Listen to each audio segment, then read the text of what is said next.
Good morning. My name is Randy Ruth, and welcome to another edition of Your Pocket Mechanic. Now, as a mechanic, I'm asked a lot of different questions from family and friends and other people. One question I was asked this morning that I'm asked quite frequently is, what do I think of synthetic motor oils? And I'm also asked, what kind of oil do you use in your own vehicle? So I'll address the first question first. What do I think of synthetic motor oils? They're expensive. That's what I think of them. To be honest with you, I've seen all the testing and the study and research done on them, and yes, it is far superior. Synthetic is far superior to conventional motor oil.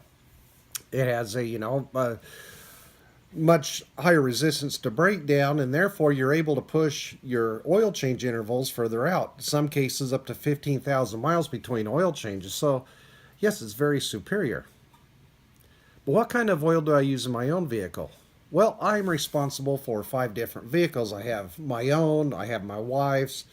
Together we have a third vehicle, a runaround vehicle. Then I have my daughter's and I have my mother's. In my wife's car, I use synthetic motor oil because it's still under the manufacturer's warranty. And the manufacturer recommends synthetic motor oil in it. And that's what I use in the event that we ever have to have a warranty repair done. I'm able to show that I used the correct oil in the vehicle, or at least what they recommend. And the rest of them, I just use regular conventional motor oil. The brand I use, well, I use what's ever on sale, so long as it meets the minimum API requirement, the Automotive Petroleum Institute's requirement. In your owner's manual, you're going to find in the maintenance section the minimum required API for the motor oil. And it is in a donut that's on each bottle of oil that looks like one of these. Now, all vehicles have a minimum API requirement when it comes to motor oil. Diesels are different than gasoline engines. Some turbocharged engines have a different API requirement. Some exotic cars still yet have another API requirement. So long as the motor oil you're purchasing meets that minimum API requirement, that's what you can use in that vehicle. And that's what I look for when I purchase motor oil. And quite often, I just purchase the store brand. I get a flyer from different parts stores throughout the week, and I always look for the sales that are going on, and that's the oil I purchase at the time. When you use synthetic oil, you're able to push your oil change frequencies further out, like I said, in some cases up to 15,000 miles.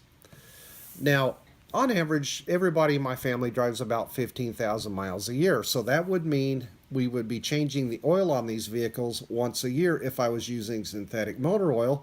But since I'm using conventional motor oil, I try to do it about every 7,500 miles or twice a year. Now think about this for a moment. When do you check the other fluids in your car? When do you check the belts, the hoses, the rest of the fluids? Get underneath and look at the exhaust and suspension, check the tires and so forth. You usually do that during an oil change. Unless you're really dedicated to your car, the only time that's done is during an oil change. So if you're using synthetic motor oil and changing the oil once a year, that's the only time those things are being checked.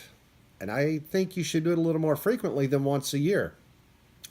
By changing the oil in my family's car every 7,500 miles, I'm doing this at least twice a year. So about every 6 months, I'm inspecting everything on the vehicle a little closer.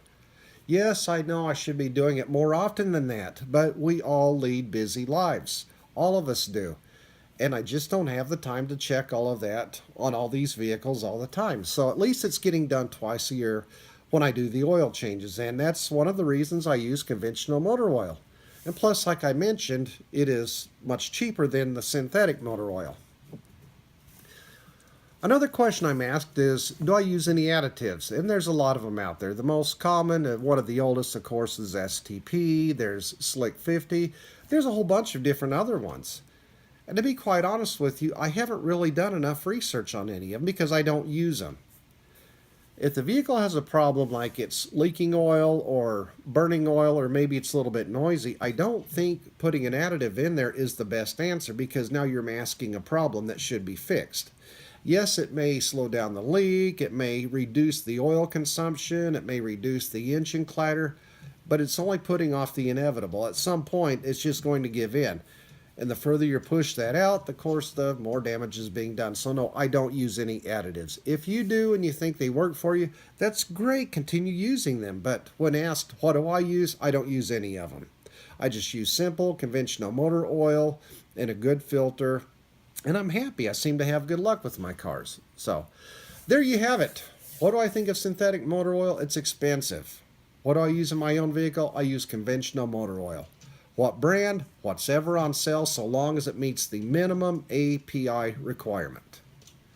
I'm Randy Ruth, and thank you. Look forward to you on the next edition of Your Pocket Mechanic.